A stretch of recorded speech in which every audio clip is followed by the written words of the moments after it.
Capitola, come to the coast with me. The sun and the sky are free. We'll play in the sand and sea. Capitola, paradise you'll adore. I'll take your hand there on the sand along the shore. We are here with Sylvia Prescott Forsyth, who is a descendant of the famous Prescott family of Soquel, who had Prescotts Inn in the 1920s and 30s. We're going to be talking about Soquel history and the history of the inn, and about growing up in the Soquel and Capitola areas. Sylvia, thank you so much for being part of the Capitola Memories Project. Oh, it's my pleasure. Thanks for asking me. Well, let's start with your grandparents, George and Mary Jane Prescott. Tell us about their backgrounds and when they first came to Soquel. Well, they had come from England and started out in St. Louis area, built a sod home, and my mother was the one who got all their background information from. I was told to call her Polly. My cousin Bob says, no, nobody ever called her Polly, but anyway. And they were driven out by the locusts, ended up migrant workers, literally, in the Oregon area picking hops. And she had a small inheritance from England, so they saved it up and started looking for a place to come to California. And my grandfather, I guess, said Salinas was an option, but he didn't think Salinas had any future. He was a farmer. And anyway, they ended up, for a while, lived in Oakland as the kids were growing up. And that's where the girls learned to work in resorts. They worked in the Clear Lake area in the summers and so on. But my dad was too young to do that. But eventually they came to Soquel about 1903, I think it was, and bought a chicken ranch on what's now Prescott Road. And the girls started working up at Stafford's Inn. And after World War I, the government told Stafford he had to take in disabled vets, and he said, I'm not doing that. He hated the government. So he approached Edith, who was the bookkeeper in the family and for the resort, why don't you people buy this resort? You all know how to work here. So they worked out a time payment plan and they bought the resort in about 1918. And they ran it until 1938, I'm told, the year I was born. And Edith was the bookkeeper, and Tom was the host with the most, and Dorothy was the housekeeper, and I can't think of, and Elsie was in charge of the kitchen. So it was a family endeavor. And these are all the children of George and right. Mary Jane. So I guess they were mostly grown by the time the family Right. bought the inn. Right. Edith and Dorothy were teachers, in fact, taught for a little while at Soquel Grammar School, well, way before I got there. But it was in existence. But my dad loved being the host, and he would take people. There was a stable down at Park Avenue in Soquel, what we say now, and he would take people down there and they'd go horseback riding at China Beach, which is now New Brighton, and they'd swim down there and have barbecues. He would also take them around at the end of Fairway Drive, and Dean Reynolds probably talked about this. There used to be some Lombardy poplars at the top of the ridge on my dad's property that he bought later, and they're gone now. Dean cried the day they cut them down, but they had gotten disease. But they had come from England.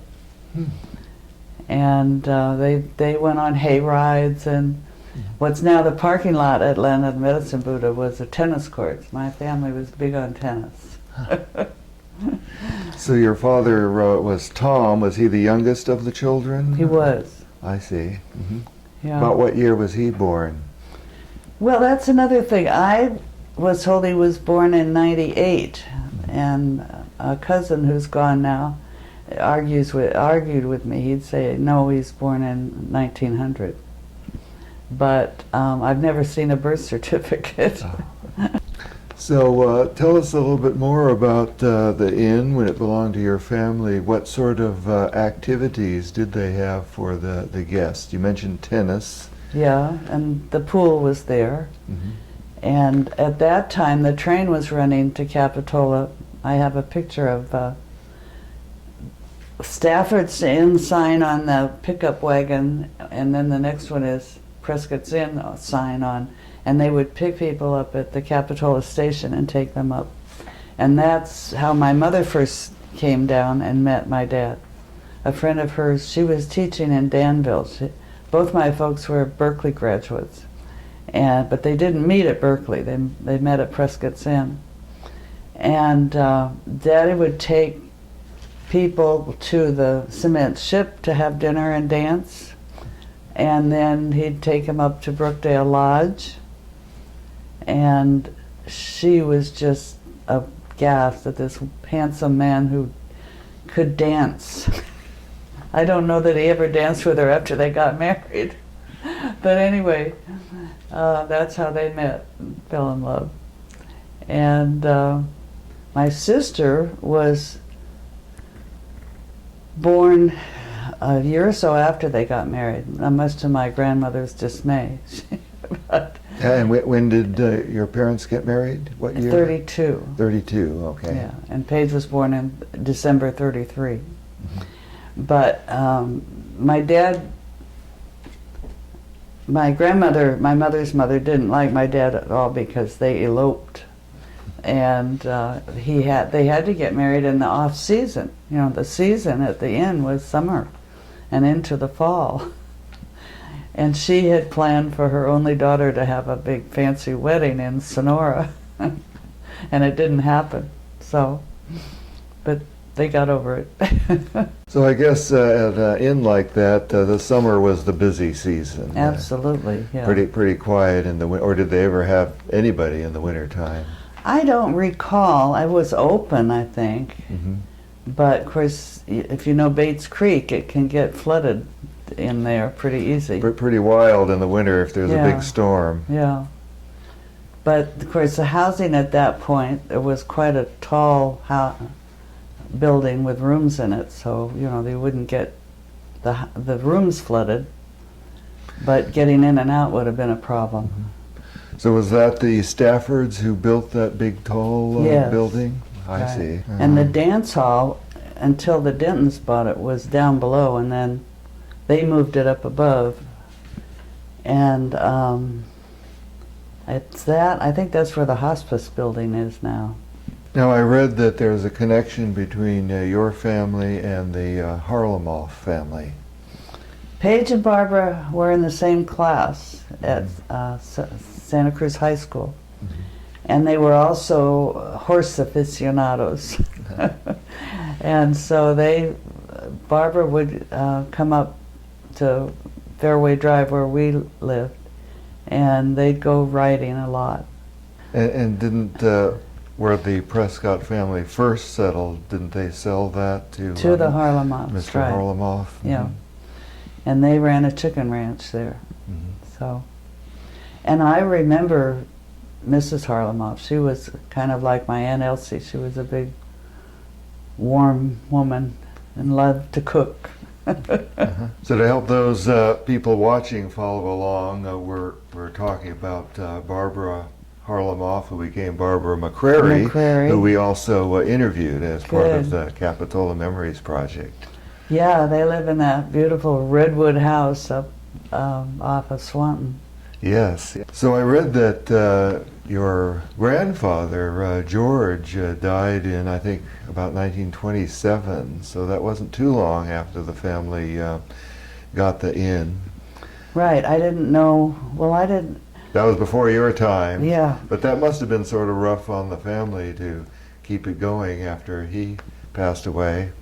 Well, my impression is he wasn't a big part of running the inn. Oh, it was mostly the children? The children, yeah. Mm-hmm. Edith was the bookkeeper, kept everybody on task. And Daddy was the operations manager, certainly, but an entertainment chief. But I don't remember hearing a lot of stories about George, except he got her to come over from England. She had to stay and take care of an invalid father when he first came over. But after her father passed,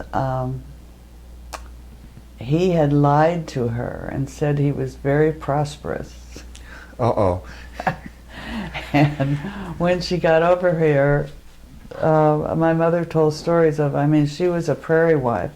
They built a sod house and started having children right away, and it was a hard life.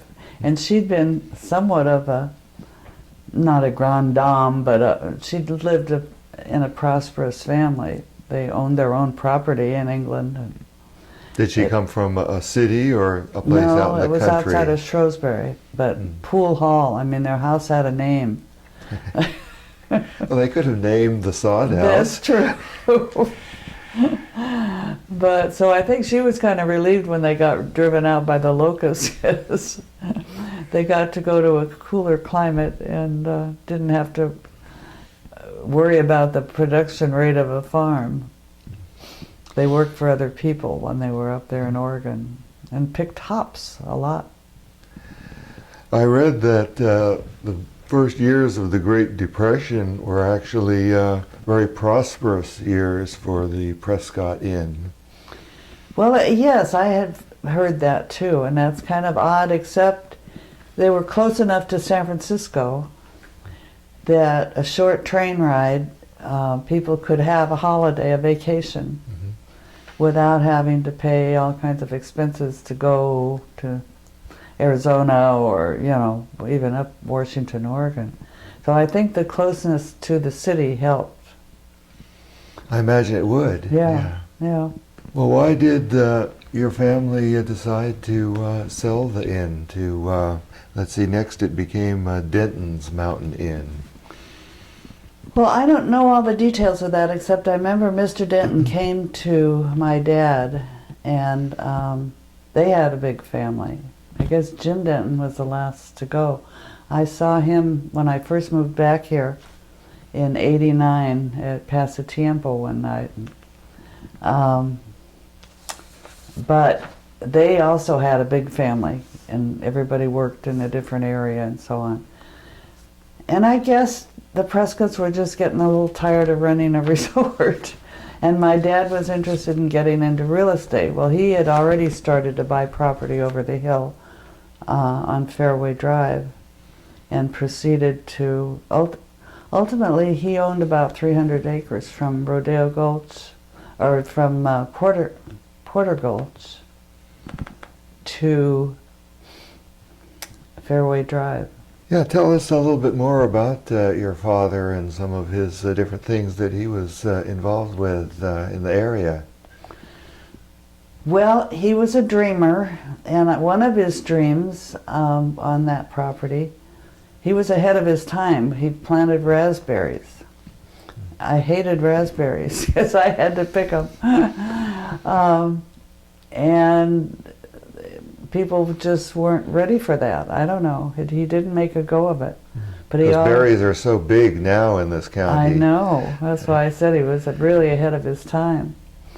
We had a herd of white-faced cattle, which I enjoyed, and I showed you I found the registration for the bull that we bought. I went with Daddy to the Prunedale auction. I remember we brought home Santa Sequoia. But, and again, we and the whole family enjoyed the meat and the production. My dad wanted to get sheep, and my mother said, no, we're not having smelly sheep around. Well, for the, when he purchased land up in that area, I think it was about 1928 or so, what became known as Monterey Bay Heights, did he purchase that from the Rissman Company, or was that from somebody else? No, it was from a variety of people, but see, in the 30s, the Monterey Bay Golf and Country Club was set up like many towns along the coast. Laguna Beach, Newport, they had beach clubs and they had golf clubs in the foothills. And Rio Del Mar was the beach club. And at the end of Fairway Drive was Monterey Bay Golf and Country Club. And what's now the rest home up there at the top of the hill was the clubhouse. That was a beautiful golf course, and Daddy would take people from the resort up there to play golf. So your father owned land in that area, but he didn't own the golf course at that time? He never did own that property. Okay. His property was beyond that. I see. And right near Dean Reynolds' house there was a stone wall, and that was Upper Victory Lane, which they call something else now. Runs down, it's a fire road all the way down to Soquel. And that was the eastern border. And then the other border was all the way to Porter Gulch. I think that Dean Reynolds said that she purchased her lot that she lives on from your father. Yeah. Yeah, That he was a developer. After World War II. Right. And we moved up and down that same road 4 times. Originally, he built, it used to be a wild color across the street from Dean and up a little bit, and they've added a story to it. There was a little blue house there we lived in. And then he went up the road and built the house, 4800 Fairway Drive. It used to be the end of it. Now you go through the gates to Ironwood. Ironwood was all my dad's property. And then when he built Eaglewood Golf Course, he turned that Spanish-style house into the clubhouse in the 50s for Eaglewood Golf Club, which was built at the request of blue-collar workers. They wanted to go somewhere where they could golf after work without getting dressed up and paying a huge price and so on. So Daddy built a beautiful 9-hole golf course. It was a tough little course, but it went out the ridges and then over the 3rd ridge where the Italian family built that big, huge home that's on the 3rd ridge there in Soquel. There was a short hole, and we called it Sylvia's Grove. The green was actually in an oak grove. And he bought the greens from a golf club that was going out of business in Oakland. And so they laid them down, and the greens were wonderful. But we didn't have golf carts. And some people complained because it was a tough course to walk. But as a 14-year-old, I played sometimes 27 holes of golf a day. I took lessons from the pro. We had a pro, Adi Brazel. And at the age of 14, I was due to be in the state junior championships, and I got the chicken pox. Oh, no. So I lost my chance to be famous. I'll never forget that because, and I don't golf much today, but I became a pretty good women's golfer. I had a 27 handicap. Do you recall what year he opened up the golf course? It was in the 50s, so it must have been about 52. So that golf course was then that completely separately north from where the 30s era golf course was. How long did that other golf course last? That's a very good question. I think it caved in the Depression. Yeah. Probably not too many years. No. I know some of the houses down around where that were involved also with the golf course, I guess. Buildings that have been used. And all the streets have golfing names. Names like, Fairway and Putter and so on. Right. You can tell there used to be a golf course there. But I remember when we had cattle, the cows would get out, and if the fence had gotten broken, they'd get into that area. And one day as a kid, Daddy said, "Come on," we hopped in the Jeep, we got to get those cows back. And we got onto that property. First time I ever heard my dad swear. They had dug up all the sprinkler systems and not filled in the holes. and we went zipping across this grassy area and hit one of those holes. And I remember looking over, and we were both up off the seat. He was hanging on the steering wheel and swore loudly. It almost broke the axle on the Jeep, but you had to be careful. You couldn't just go drive around because there were these big ditches where they'd taken all the sprinkler systems out. Well, if you remembered that, then was that still an active golf course? Greenwood? Then? No, we hadn't built Eaglewood yet. Yeah, yeah. Yeah, we had cattle. We got rid of the cattle when we built Eaglewood. Well, tell us about your involvement with the first Begonia Festival. Well, the Jeep that I mentioned, the first Begonia Festival must have been, I was about 14, and we painted the Jeep red, white, and blue. And we went down, and I rode and waved to people. And the first Begonia Festival was on land. It wasn't in the water. So, and I realized that when I first came back here in '89, a friend who didn't realize I knew about the Begonia Festival said, "Oh, let me take you to a fun event. 35th Begonia Festival." And I sat there figuring out I would have been about 14, and I was in it. So she laughed. She said, "Oh, I didn't realize you were that much of a pioneer." Did your father decorate the Jeep for the parade? Oh, yeah. And I guess, of course, was advertising the golf course? Eaglewood Golf Course.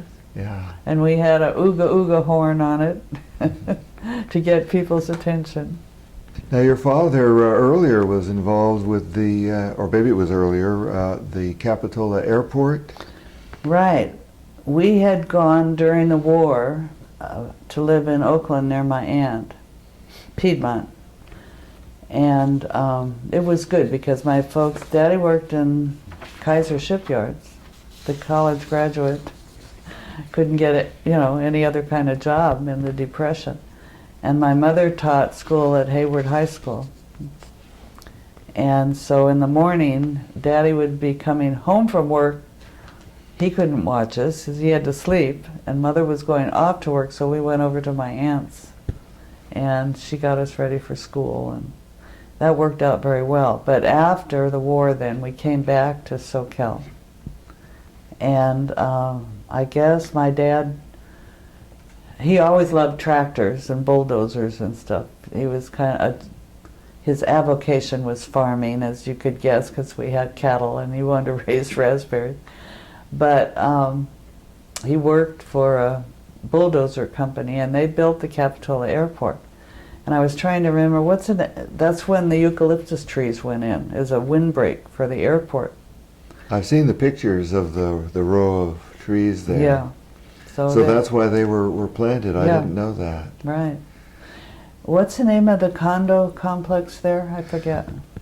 Well, that general region is now known as Cliffwood Heights. Okay. Well, it was that's where the airport was.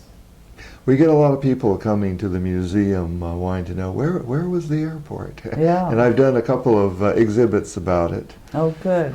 Yeah, it's. I don't know that I have any pictures of the airport, but I remember it being there. Because after it was an airport, it was truck farming. Farmers took it over. Yes, I read that they grew strawberries there. Yeah. I tell people they planted strawberries, and then after that they planted houses. Right. That's a good description. Were you born in a hospital or at home? No, I was born at what's now Ristorante Italiano. That's where I was born. Oh, good. Well, my name's not on the plaque because I was in Los Angeles when they collected the funds, but somebody said, "Oh, you could have them add your name," but. Yeah, Branciforte Plaza, I think is what they call it. Yes, what they call it now. Yeah, I think it was down where the kitchen is, where the birthing room was. And my sister was born there in '33, and I was born there in '38. Although Paige was born in the winter, and they almost didn't make it out of the resort. Oh, because of the dear. storm. Yeah. But they made it, and she came into this world in that same hospital. Hospital must have been fairly new then, I would Yeah, think. I think so. Was that when it was called the Sisters Hospital? Yes. Yeah. Yeah. Later on it was the Dominican Hospital. Well, tell us about growing up in Soquel. You mentioned that you lived up there in the Monterey Bay Heights area some of the time, and I assume you went to Soquel School? I did, and rode the bus to school, although sometimes I missed it and I had to run all the way down the hill. I remember one day I missed it, it's stereotypical. Sylvia, hurry up. I could hear my mother saying, you're going to miss the bus. And she got tired of taking me down, so she said, you're going to have to walk. And I was in my Girl Scout uniform, and I remember running half the way to school. Got there all sweaty, and Mrs. Johnson, who was a 6th grade teacher, she was not my favorite teacher, kind of looked at me like, what have you been doing this morning? I don't know that I even told her. But yeah, I loved Soquel Grammar School, and I won blue ribbons at the field days because I was a fast runner. My mother used to talk about the field days. That was where they would invite kids from a lot of different schools. Yeah, Live Oak and come to Soquel, and they'd have contests between children from the different schools. Yeah. Was that near the end of the school year when they had that? Yeah, it was like spring celebration, getting ready to quit school or end the school year. What were some of the contests that they had? Well, we had bag races, two-leg bag races, and just running races, like a 50-yard dash. And How about three-legged races, maybe? I guess that's what I was trying to say, three-legged Well, there's races. three-legged races, and then there's bag races, I guess, where you have to hop along while in a burlap bag over your legs. Yeah, that's what I was thinking of. Mm-hmm. Egg tosses, I remember. Now, how did that work? Well, you stand it close together and you toss a raw egg back and forth, and then you take a step back and you do it, and a step back and you do it. And the winner is the one that can go the furthest apart, the team that can go furthest apart. Never heard of that contest before. Yeah. Well, that's a good contest, I guess. And they had art. You could submit a piece of art that you'd done, and they had like a competition for the best pottery and the best crayons and the best watercolors. Oh, I didn't know that. Yeah. Did you win a ribbon or anything like that? I forget. I remember painting. I wish I had it today. My mother was wonderfully encouraging. She'd say, oh, that's beautiful. I painted watercolors quite a bit. And we had an old barn on the property at the end of Fairway Drive. And I painted a very nice picture of that barn. And I don't know where it is. It's gone. That's too bad. It is. I would love to have it alongside this barn. My mother loved barns. That's Central Valley. So you went to elementary school in Soquel. What were some of your favorite teachers? Miss Kevel, What grade was that? 3rd grade. Mrs. Walters, Norman Walters' wife, was my 4th grade teacher, I think. I had trouble learning to read.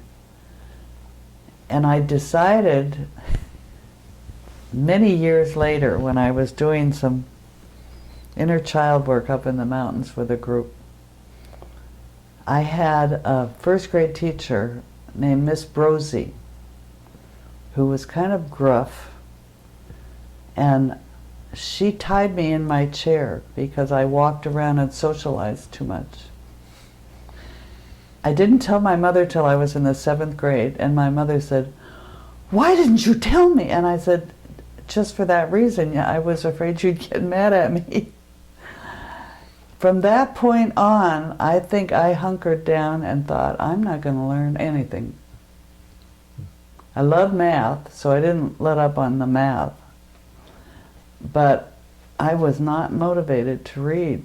And I think it was because of how she squelched me. Now, did you go to kindergarten or just you start in at first grade? I went to kindergarten in Piedmont when we were going back and forth I see. to my aunt. Mm-hmm. But Branciforte Junior High was brand new. When we left 6th grade at Soquel Grammar, we went to the new Branciforte Junior High. And I had a wonderful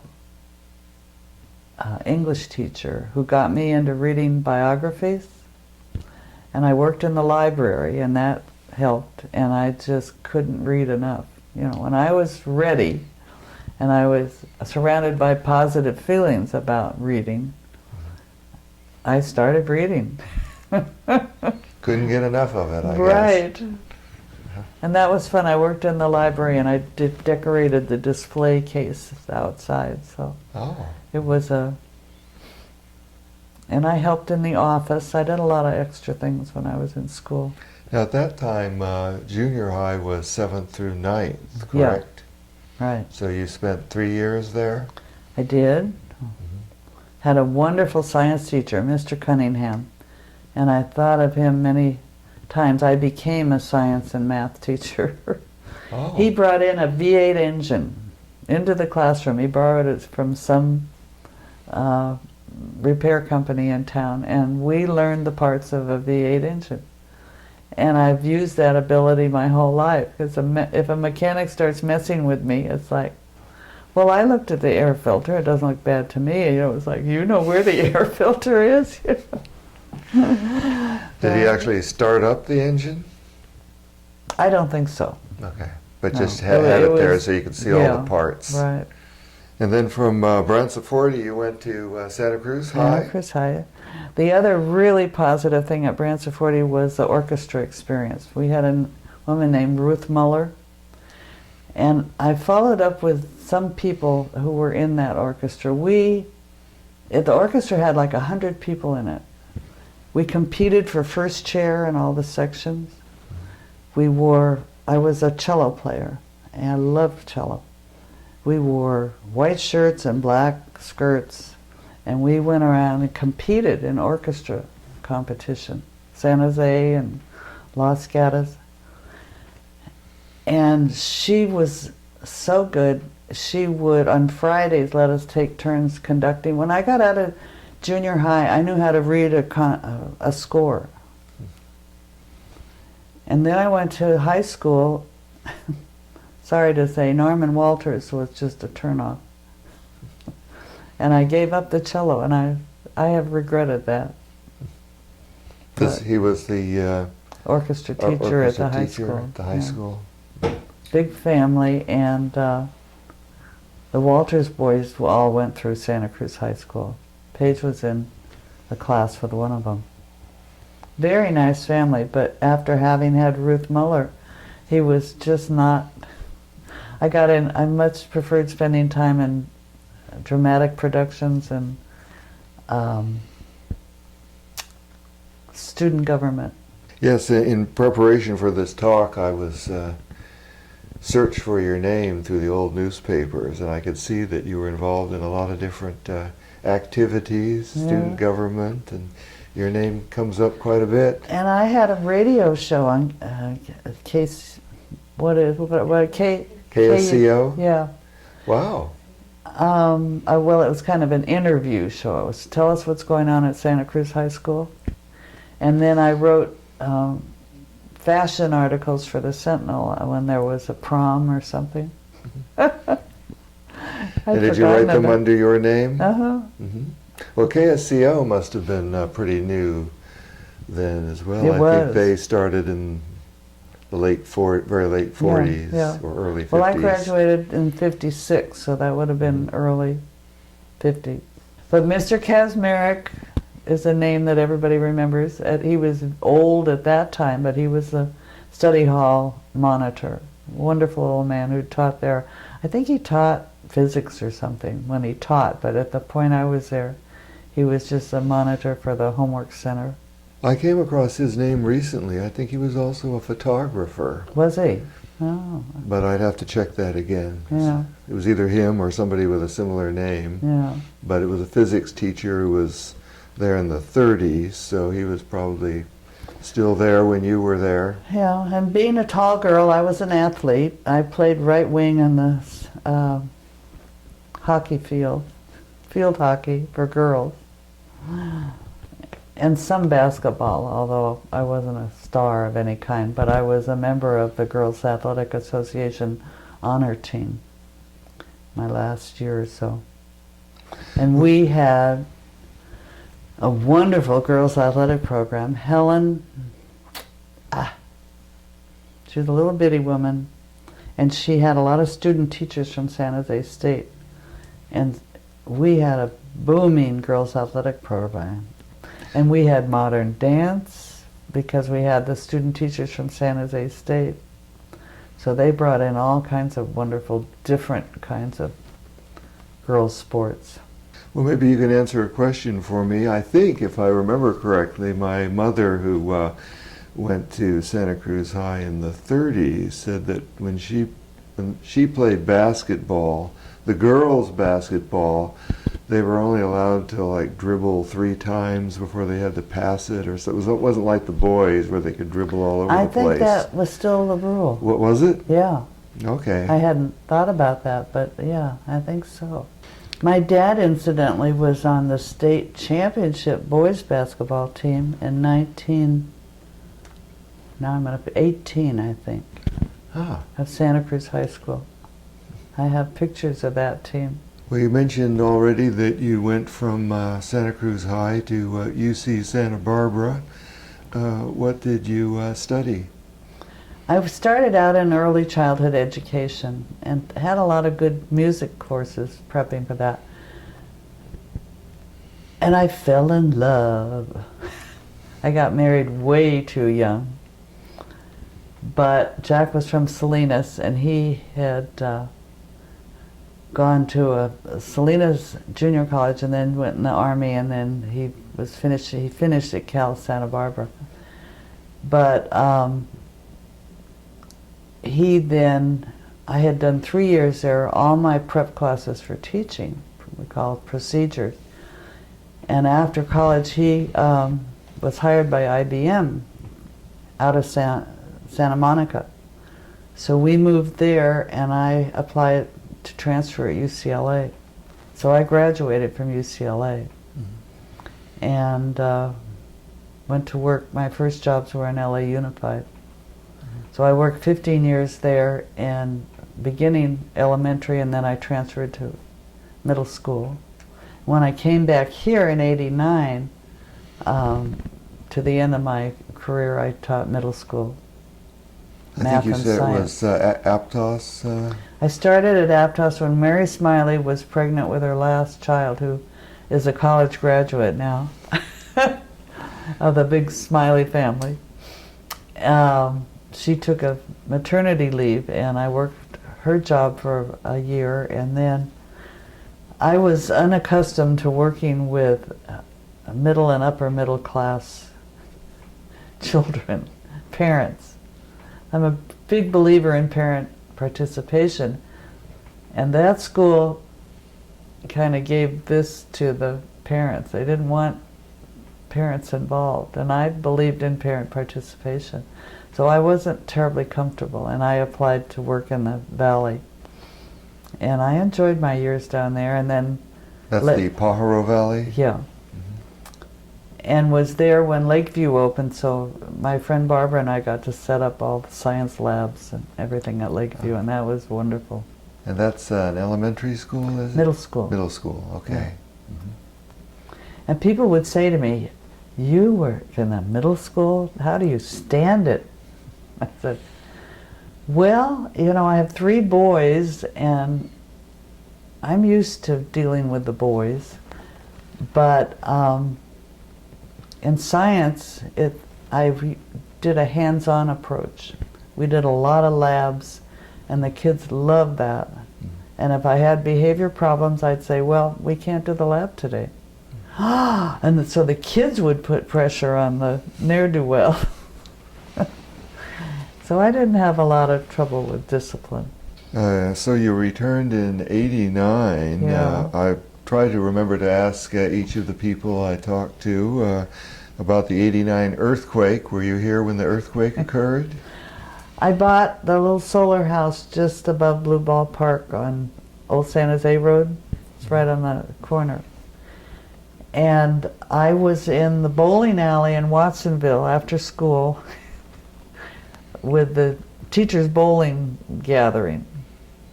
And of course, when it hit, all the fake tiles in the ceiling flying around. There was only one injury. Somebody in the kitchen got hit with a glass bowl or something.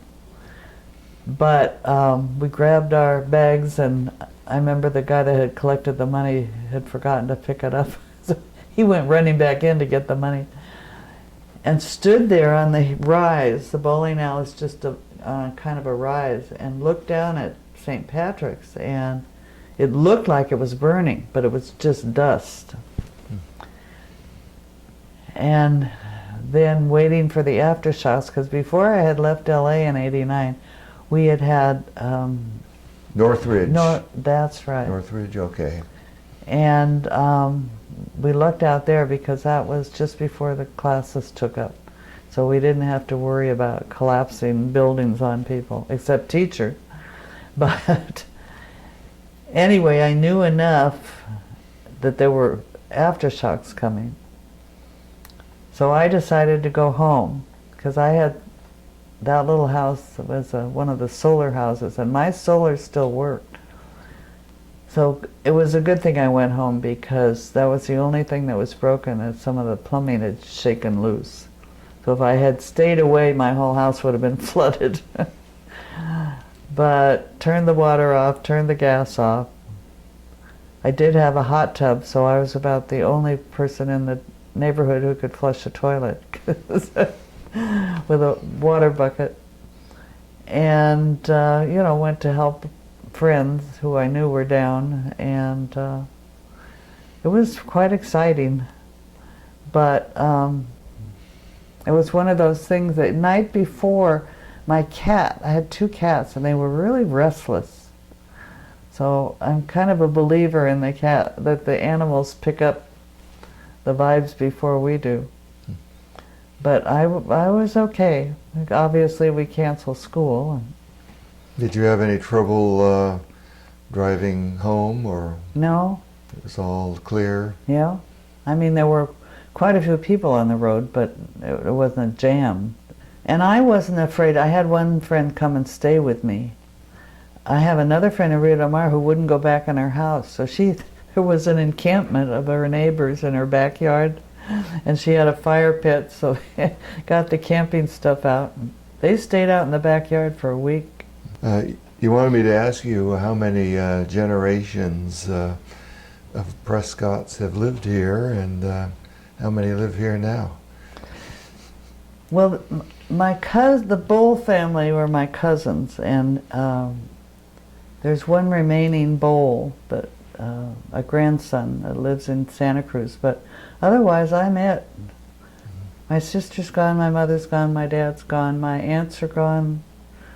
George, the other brother of my dad, passed away a long time ago, and his wife.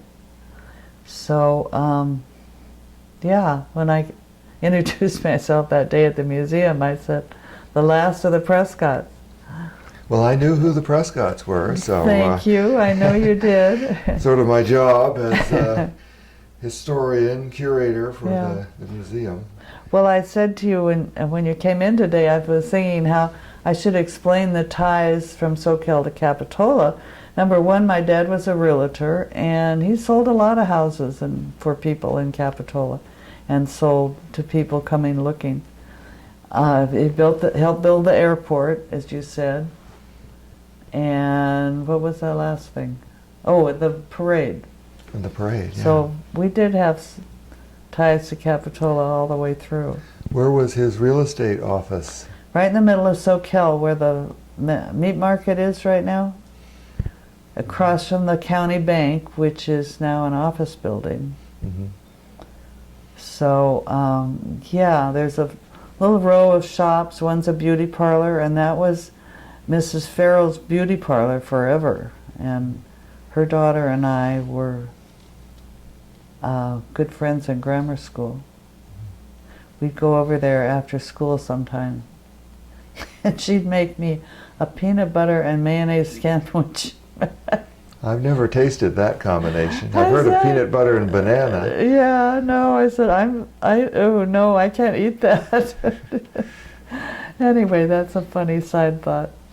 But that building has always been there. The liquor store, Parsons, was on the very end. It's what's that, a yoga studio now, I think?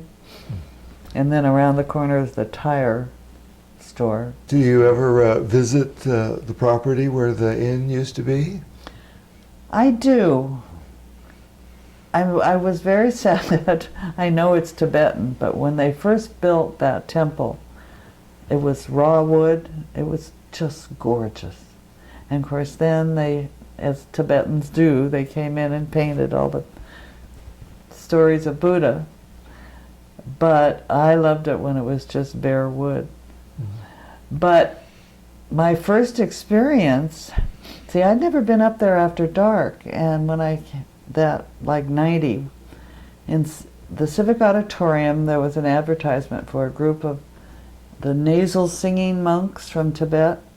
Oh yeah, yeah. And I thought I knew what that was, but a friend and I went, and very strange. They literally sing through their nose and throat, yeah. Yeah, I think they call them throat singers. Yeah. I went to see some once when they came to Santa Cruz. And they had this gorgeous Scotsman was the manager with a white ponytail. We were kidding all the ladies about. They announced there was going to be a meditation at Land of the Medicine Buddha the next night. So in the main room, which was the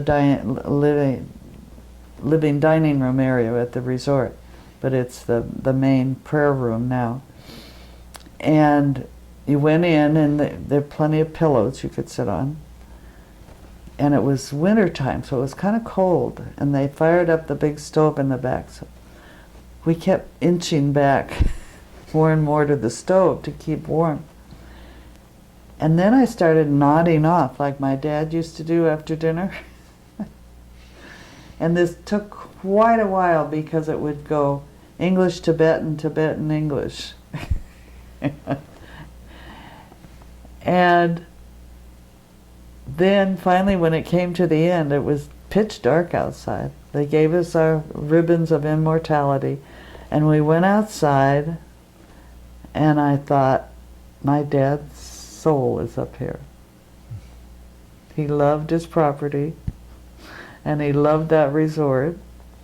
So I go up off and on to visit with my dad. Do you think he would like the way it is now? I think he would love it. My sister and I, later in life, talked about the fact that I think my dad was more spiritual, but of course my mother was not. So he didn't talk with us a lot about it. But I think that was part of his love of the land. And the trees. I'm reading an interesting book right now called oh dear, I'm going to forget the name. I'm showing my age. But it's about the history of trees in the world and all the awful things we're doing to them. But it ends up being a place of meditation very often in the trees. Well, are there any other stories we haven't touched on that you would like to share? I'm glad I came home. You can come home again. No matter what Thomas Wolfe said. And I enjoy living in Aptos, although I was a little leery at first because I knew it might be foggy. But it hasn't been terribly foggy in the last 20 years, because that was a nice thing about Soquel at the end of Fairway Drive. You're above the fog belt, and it's not quite so damp. But I can grow beautiful roses here, and that's all. And I'm happy. Well, that's good. Glad to hear it. Thank you so much. Well, thank you very much for being part of the Capitola Memories Project. You're welcome.